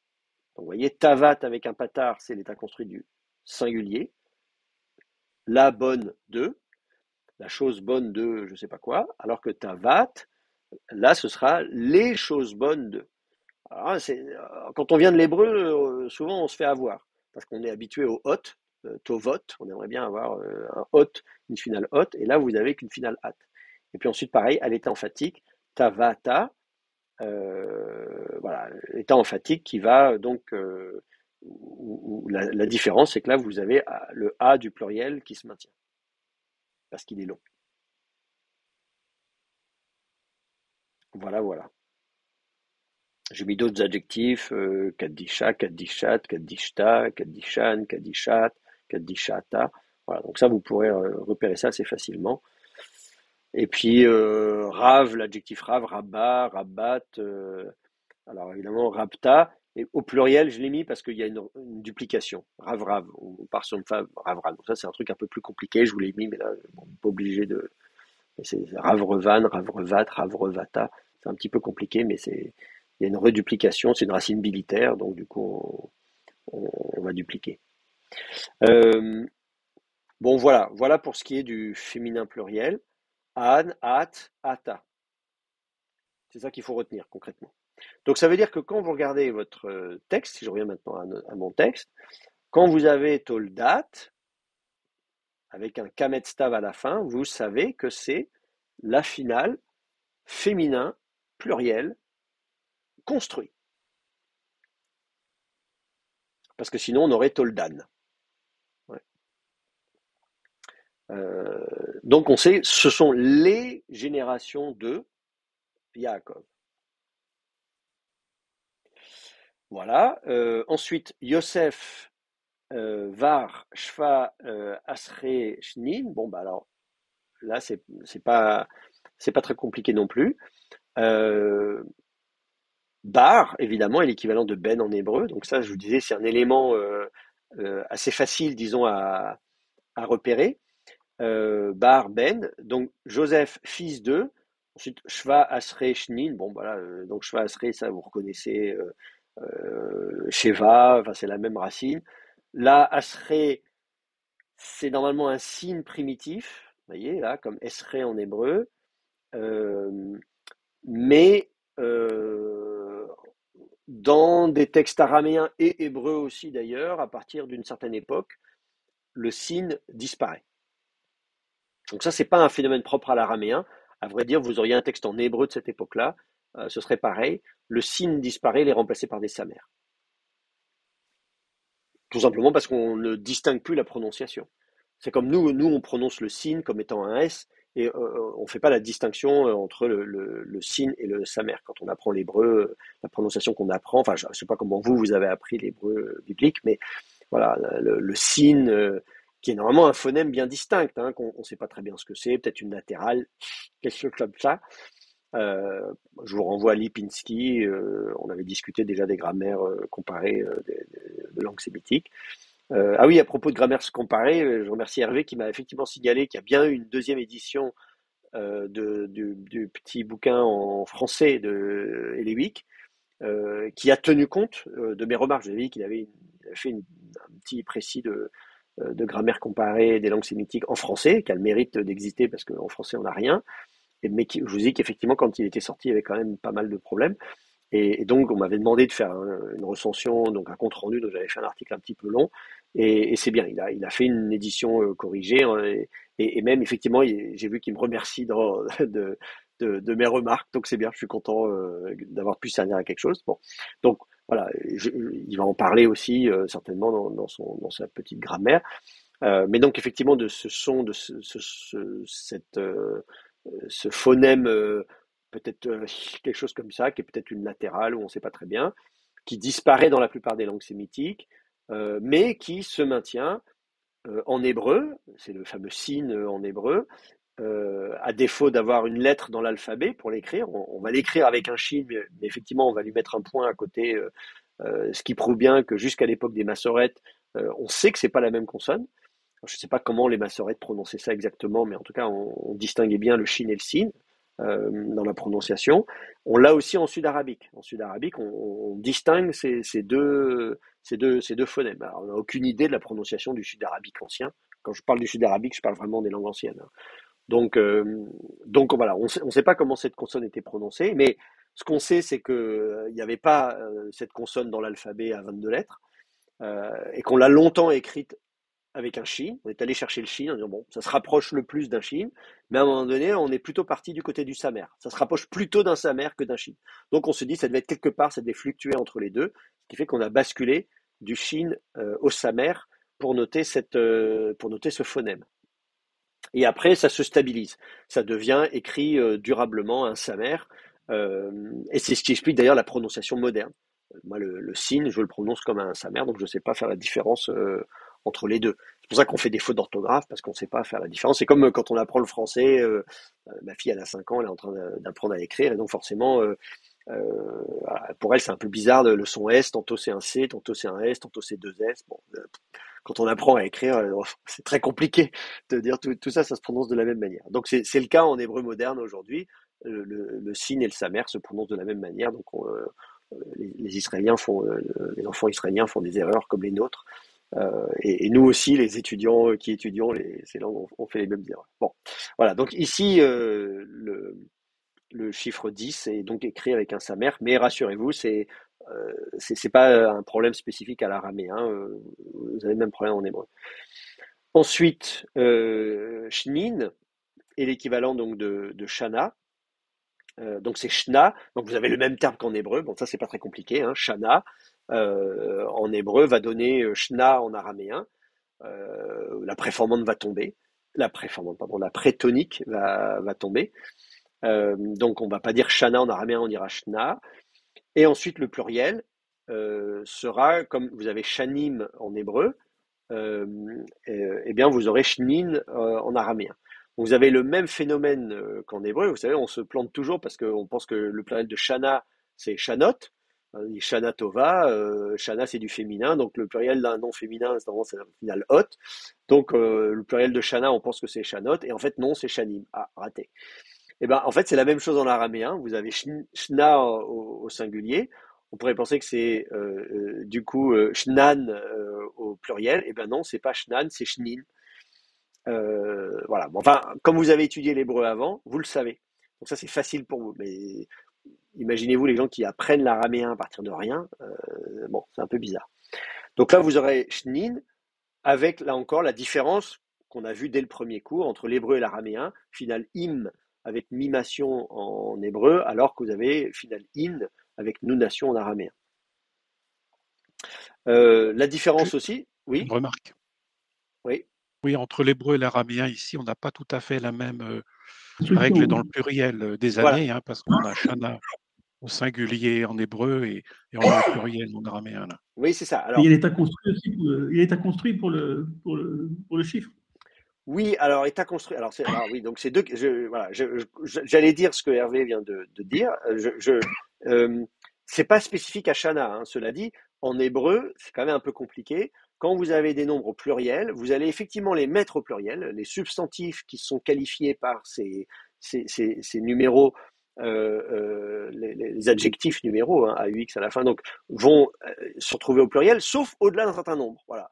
Quand il y en a 3, 4, très bien, mais au-delà d'un certain nombre, ça fluctue, on revient au singulier. Bon, voilà, on considère que c'est une unité de mesure, un peu comme ça, et que, donc effectivement, si vous avez 2-3 ans, il n'y a pas de problème, vous allez dire shanim, mais là, il y en a beaucoup, il y en a 17, donc allez, il y a 17 d'une quantité qu'on appelle l'année, et donc on rebascule au singulier en hébreu. Là, effectivement, en araméen, c'est pas le cas, on garde le pluriel. Bon. Ça, c'est des règles un peu bizarres. Donc ça, c'est pour effectivement confirmer ce que disait Hervé, et surtout dire que c'est pas spécifique au terme Shana. Ensuite, effectivement, pour ce qui est de l'état construit, oui, on a on a une forme, comment dire, qui n'est pas tout à fait une forme d'état construit, hein, pour les chiffres, les adjectifs numéraux. On a des formes liées. D'abord, c'est pas un état construit parce que, vous voyez, même si vous dites shva esrei, même en hébreu, hein, quand vous dites shva esrei, c'est pas 7, 2, 10. Et d'ailleurs, Esrei, c'est Assar, mais il est écrit sous la forme Esrei parce qu'il indique la dizaine. Donc c'est pas tout à fait des états construits. Voilà, c'est juste pour dire que c'est ça ça bon ça effectivement le fait est il se construit dans le sens où il se lie avec la suite. Vous avez un makef, donc ça provoque la chute de l'antéprétonique. Donc au lieu d'avoir Sheva, vous avez Shva. Donc oui, de ce point de vue-là, vous pouvez dire dans la forme, ça ressemble à un état construit, mais du point de vue de la syntaxe, c'est pas tout à fait une syntaxe d'état construit. Et là, de la même manière, vous allez avoir Shva. Cela dit, vous auriez Shva dans tous les cas, puisque en araméen, la prétonique tombe, donc en fait, voilà, ça change pas grand-chose. Voilà, donc 17 ans. Ensuite, Hava. Alors ça, c'est intéressant encore. C'est le verbe être. Donc vous avez Haya en hébreu. Et l'équivalent de verbe Haya en hébreu, c'est le verbe Hava en araméen. On peut Oui, revenir une seconde, s'il vous plaît, sur oui, Esrei. oui. C'est quelle forme? C'est un état absolu, Esrei? Ça, ça ressemble à un état construit du pluriel, non? Un état construit du pluriel. Ah oui, Asré, parce que c'est écrit comme ça, Ouais, Tséréiode, oui. en araméen. Ah oui, alors ça, c'est non, oui, alors oui, je comprends. Effectivement, alors, vous avez raison. Ça ressemble à un état construit pluriel, mais en fait, c'est Mhm. juste que, mais merci de poser la question, en araméen, euh, comment dire, à cette période-là de l'araméen, donc là, on est en judéo-araméen tardif, euh, euh, la- une voyelle et, à la finale et, a pour mère de lecture un iode. Voilà. Donc le iode ici est juste une mère de lecture.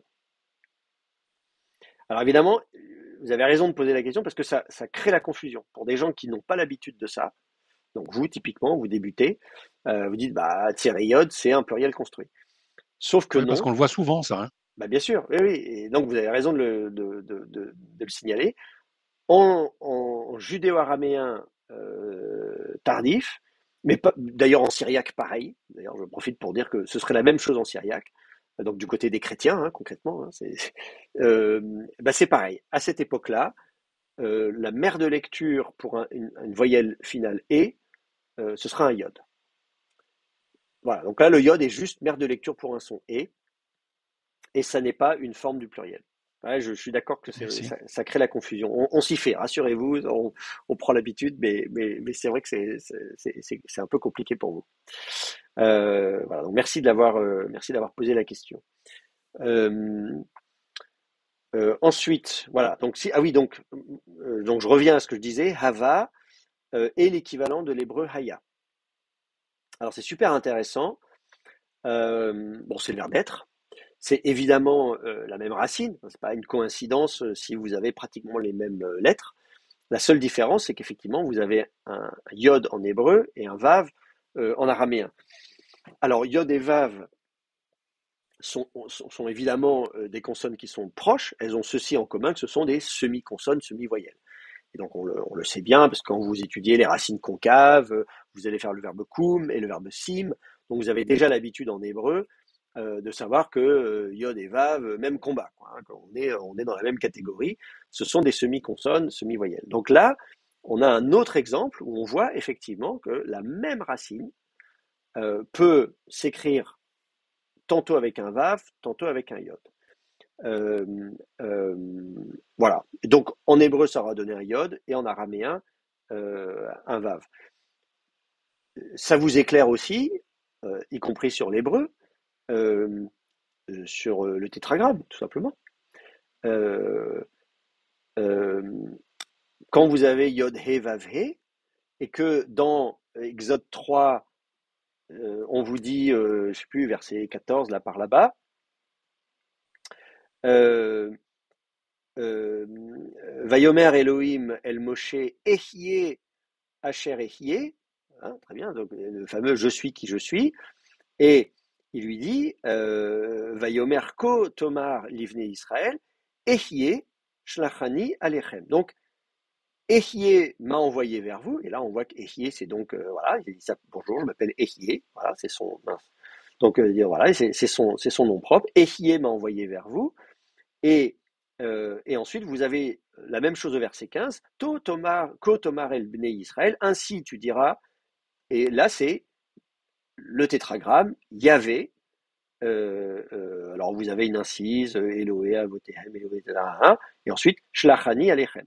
Donc, dans un cas, on vous dit Ehyeh Shlachani Alechem. Et au verset suivant, on vous dit, mince, à chaque fois, il m'ouvre ça.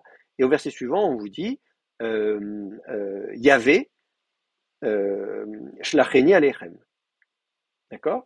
Donc, clairement, les versets 14 et 15 d'Exode vous disent Ehyeh et Yahvé, c'est la même chose. C'est le même Dieu. Tantôt il s'appelle Ehyeh, tantôt il s'appelle Yahvé. Et on vous donne l'explication que Ehyeh Asher Ehyeh, je suis qui je suis. Bon, voilà. Donc, dans Ehyeh, là, il n'y a pas de problème. On reconnaît bien le verbe Haya, en hébreu, le verbe être, à l'inaccompli, préformante première du singulier. Donc là, on en déduit que quand vous avez Yahvé, en fait, Yahvé est aussi interprété comme étant le verbe être, avec une préformante de l'inaccompli, sauf que c'est la troisième personne. Donc, Ehyeh, je suis, Yahvé, il est. Bon, voilà, tout simplement. Ou bien je suis, ou bien là, si c'est Yahvé, ça peut être aussi il fait être, hein, si vous voulez dire il est ou il est fait être. Bon, si vous voulez du ifil, du causatif, un truc comme ça. Alors on peut dire, ah bon, mais c'est bizarre, parce que quand même, pourquoi c'est Yahvé et pas Yihyeh, puisqu'en hébreu, on s'attendrait à ce qu'il s'appelle Yihyeh. Donc Yahvé ne s'appelle pas Yihyeh, il s'appelle Yahvé. Bon, donc il y a des gens qui disent, ah ben non, c'est pas possible, donc c'est pas le même verbe.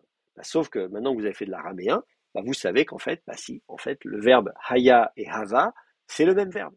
Vous avez une variante. Hava est une variante de haya, ou haya est une variante de hava, prenez ça dans le sens que vous voulez, mais il s'agit bien du même verbe. Et donc, en plus, si on pense que Yahvé vient de Séhir, Sinaï, on est du côté des Édomites, là, de Madian, dans cette région-là, bah, on est à une région un peu carrefour entre le monde hébréophone, arabophone, on est au carrefour, on est à la frontière de l'Arabie.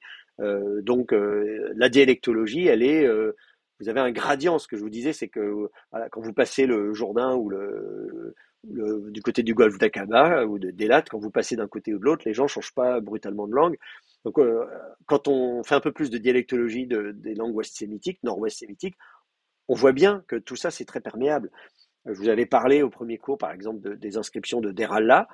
Les inscriptions de Der Allah, on se dit, c'est quoi? C'est de l'araméen, c'est de l'hébreu, c'est une autre langue, voilà. Parce que, voilà, il faut bien vous imaginer que, voilà, on bascule pas comme ça. C'est des langues très proches les unes des autres.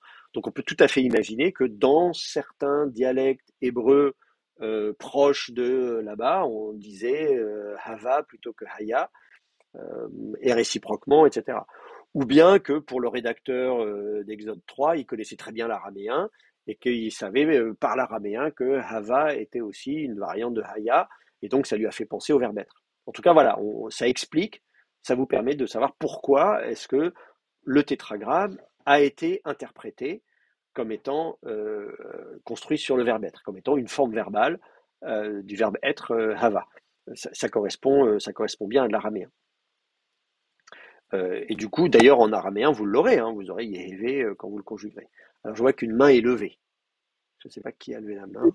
Et du coup c'est pour ça que dans les textes araméens, enfin en tout cas dans les targums, on met un double yod quand on veut exprimer le tétragramme. C'est pour éviter la confusion, pour pas utiliser de. Alors, de manière générale, non. Alors, c'est une autre raison, c'est qu'en fait, dans les textes, là, on est encore en judéo-araméen tardif, on est à une époque où on ne prononce plus le tétragramme. Donc, à une époque où on ne prononce plus le tétragramme, on ne l'écrit plus non plus. Voilà. Non seulement on ne le prononce plus, mais on ne l'écrit plus. Donc ça, vous verrez dans les manuscrits au Moyen-Âge. Là, les Targums, on a des manuscrits du Moyen-Âge. Hein. Là, on n'a rien de très ancien. Je veux dire, en termes de manuscrits, voilà, c'est une longue tradition manuscrite. On n'a pas de manuscrits des Targums de l'Antiquité même tardive. Donc on est à une époque où, dans la tradition scribale juive, non seulement on ne prononce plus le tétragramme, mais on ne l'écrit plus. Et donc, donc ça, alors, sauf pour les manuscrits bibliques eux-mêmes, vous copiez le Tanar. Là, évidemment, pour le Tanar, on continue à écrire le tétragramme. Mais voilà, alors, cela dit, comment dire, à Qumran, quand même, je signale qu'il y a quand même des manuscrits, j'ai écrit un article là-dessus, où déjà, à Qumran, on se dit, ah mince, j'écris le tétragramme, qu'est-ce que je fais? Parce que c'est quand même le tétragramme. alors là, et dans ces cas-là, à Qumran, on va basculer vers le paléo-hébreu. Voilà. Donc le tétragramme a été écrit dans certains manuscrits en paléo-hébreu. Et il y a même un manuscrit de Qumran, et je remercie Marc Filonenko de me l'avoir fait remarquer, où le tétragramme est écrit Yod, mais en toutes lettres, Yod, Vav, Dalet. C'est une expression, les mishpaté Yod. Je peux vous le retrouver comme ça, d'ailleurs, dans un manuscrit. C'est très très intéressant. Euh,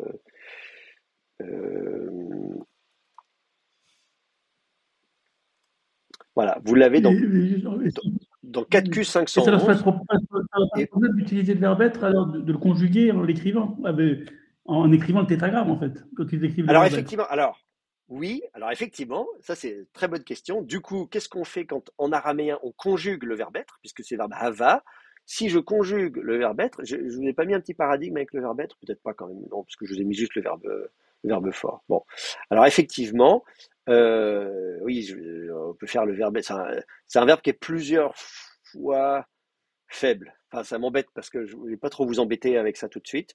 Vu qu'on n'a pas fait les conjugaisons du verbe fort, donc en plus je vous mets tout de suite le verbe être. Mais figurez-vous que quand vous allez conjuguer le verbe être donc en araméen, donc vous partez sur une base hava, et donc ça c'est facile, hava, hava, hava, hava, hava. Bon, vous allez mettre hava tout le temps à toutes les sauces, et vous allez mettre la préformante aleph, tav, tav, yod, tav. Donc ça c'est ce que vous allez avoir. Et là, vous allez avoir une postformante i qui va se substituer, etc. Voilà, vous allez avoir un truc comme ça. Donc, effectivement, si je prends le verbe, si je prends le verbe hava et que je le conjugue en araméen, je me dis mince, je vais me retrouver effectivement avec les 4 lettres qui se suivent. Alors du coup, il y a une astuce pour ça.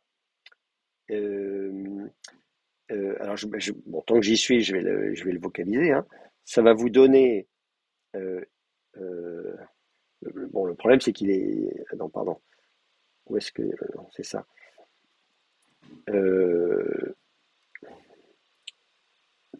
Bon, je vais vous le, je vais vous le vocaliser, mais ça va quand même prendre un peu de.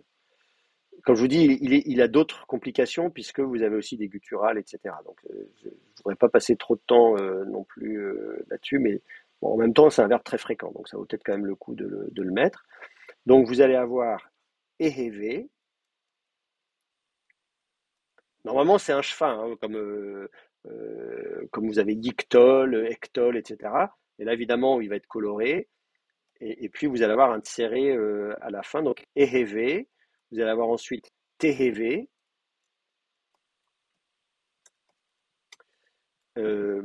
Vous allez avoir ensuite Tehevi, alors qui va en plus avoir une finale noun, parce que à l'inaccompli pour les verbes troisième faible, donc ça c'est pas dans votre paradigme, j'imagine. Si je vous l'ai mis quand même, bon, vous avez une nounation, vous voyez, vous avez ertuv, tirtuv, tirtevin ici, et au pluriel pareil que vous n'avez pas forcément en hébreu, et qui va disparaître dans les modes volitifs. Bon, voilà. Donc, Tehevin ou Teheven, d'ailleurs, vous aurez souvent Teheven plutôt que Tehevin pour avoir les deux. Et là, du coup, vous avez effectivement Yeheve, je vois que j'ai fait une photo après la personne, Yehe, pardon, V, et ensuite Teheve. Voilà, donc ça, c'est le verbe être que vous allez voir écrit. Alors, cela dit, en araméen biblique aussi, pareil, là, vous aurez parfois une mère de lecture Aleph, ce qui vous complique un peu les choses, mais bon, c'est pas très grave. Voilà. Et donc, la question se pose de dire, là, on a effectivement Yod, He, Vav, He, vocalisé ou pas. La vocalisation, évidemment, vous dit que c'est Yehévé et pas le tétragramme. Eh bien, figurez-vous qu'en araméen, vous allez l'écrire avec un lamed, lehévé. Vous allez l'écrire lehévé avec, bon voilà, donc ça c'est documenté depuis très longtemps, hein, on le sait que c'est lehévé. L'explication traditionnelle, c'est de dire on ne veut pas écrire la succession de lettres Yod He Vav He, parce que ça fait le tétragramme. Et donc on va écrire Lehévé au lieu de Yehévé. Donc ça, c'est ce que vous allez trouver comme explication dans les grammaires. J'imagine que c'est Dalman, voilà, les grammaires de référence en araméen. Alors, cette théorie a été malmenée avec l'idée que, en fait, non, c'est peut-être un phénomène purement grammatical qui a fait qu'on a évolué vers une préformante lamed plutôt qu'une préformante yod. Dans certains cas, dont celui-là. Je ne sais plus s'il n'y avait pas d'ailleurs un de mes anciens étudiants, Damien Labadie, qui est aujourd'hui chercheur au CNRS, qui avait écrit d'ailleurs un article là-dessus, je crois. Bon, ça se discute. Voilà. J'ai pas d'opinion sur la question, c'est un peu compliqué. On manque de documentation. Bon, voilà. Mais Il voilà. y a Donc d'autres verbes pour qui c'est le cas? non, justement, enfin, c'est pas évident. En cherchant bien, on peut trouver, mais est-ce que vraiment c'est des verbes? Enfin, c'est très compliqué, disons. Ça reste exceptionnel. Et je me souviens plus très bien de comment il argumentait les choses.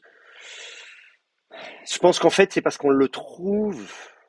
En fait, on le trouve dans d'autres dialectes qu'en judéo-araméen. Et donc, effectivement, pour des juifs dont le dieu c'est Yahvé, ça se comprend, mais si vous le trouvez dans d'autres dialectes, là, ça pose question.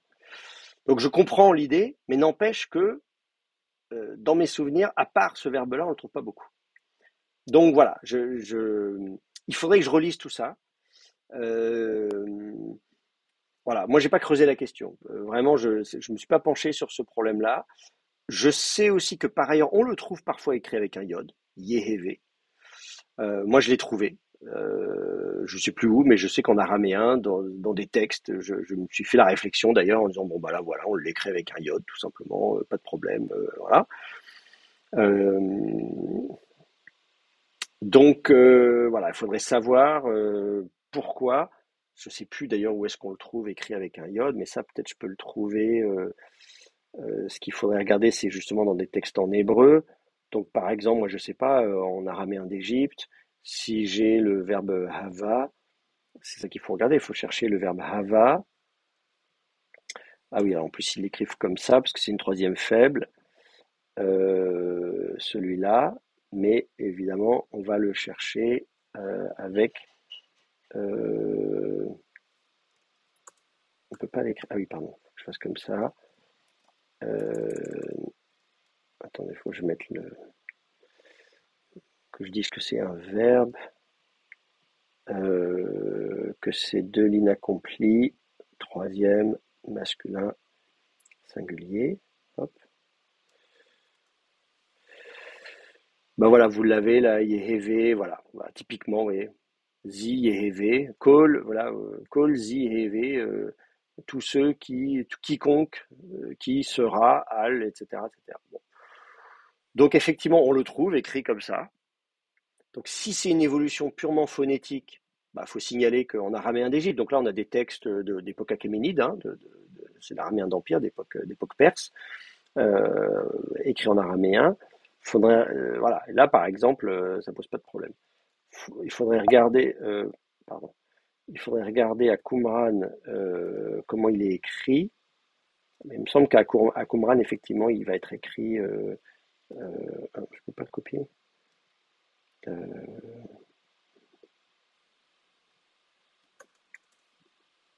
Attendez, je vais faire un petit coller comme ça. Ah oui, évidemment. Et là, il n'est pas référencé avec un iode. Il faut que je le cherche probablement avec un he plutôt. Voilà, vous voyez, à Qumran, effectivement, on va le trouver plutôt écrit Lehévé. Vous avez Lehévé, Lehévé, Lehévé. Bon, voilà.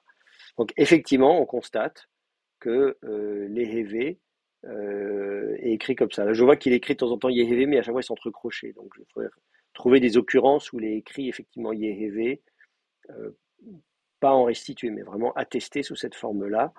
Mais en tout cas, voilà, majoritairement, à Qumran, on voit qu'il est écrit effectivement avec cette forme lamed.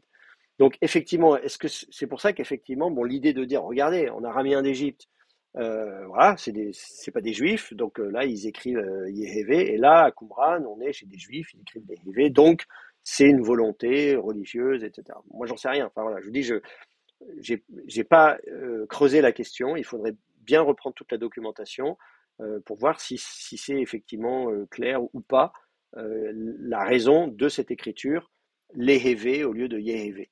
Donc en tout cas, voilà, notez que vous allez le voir écrit, donc tantôt Yod, tantôt Lamed, pour le tétragramme.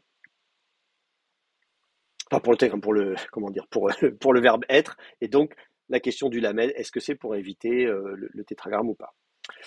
Voilà, voilà. Bah écoutez, je vois que ça va être l'heure de s'arrêter. Où est-ce qu'on en était? Ah oui, on en était là, je retourne sur mon Genèse 37. Bon, on n'avance pas très vite, mais forcément, on fait toute la grammaire au fur et à mesure. Donc là, de fait, on peut pas aller plus vite que la musique. Donc voilà, Hava, retenez qu'il est Hava au lieu de Haya.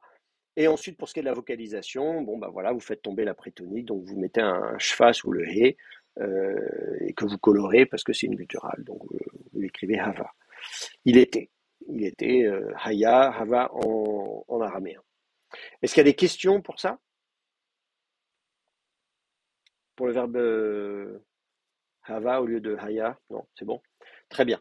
Là encore, si vous avez besoin de regarder la conjugaison du verbe être, vous le trouverez dans n'importe quelle grammaire araméenne. En bibliographie, même chez Rosenthal, je suis à peu près sûr qu'il a mis la conjugaison de Hava. Sinon, on pourra la voir si vous voulez qu'on le fasse tout, etc. Ça ne pose pas de problème de faire des paradigmes.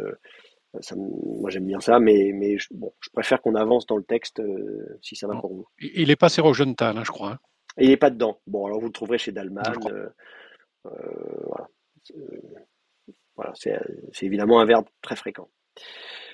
Ok, bah écoutez, on s'arrête là pour ce soir. Merci de votre présence et de votre participation, c'est très bien. Merci pour toutes les questions et les remarques, parce que ça permet justement de préciser les choses, donc c'est très utile pour tout le monde. Travaillez bien, avancez là-dessus. Regardez, oui, peut-être les paradigmes des verbes, du coup, puisqu'on a commencé à regarder un peu des conjugaisons, on n'en a pas eu beaucoup, mais commencez à regarder ça d'un peu plus près. On les regardera un peu plus en continuant. Et puis voilà, continuez à faire le texte en araméen dans Genèse 37.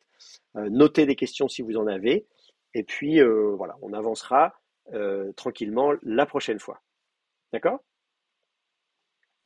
Eh ben c'est bien. Bah, écoutez, bonne soirée à tous, bon travail et on se retrouve bientôt.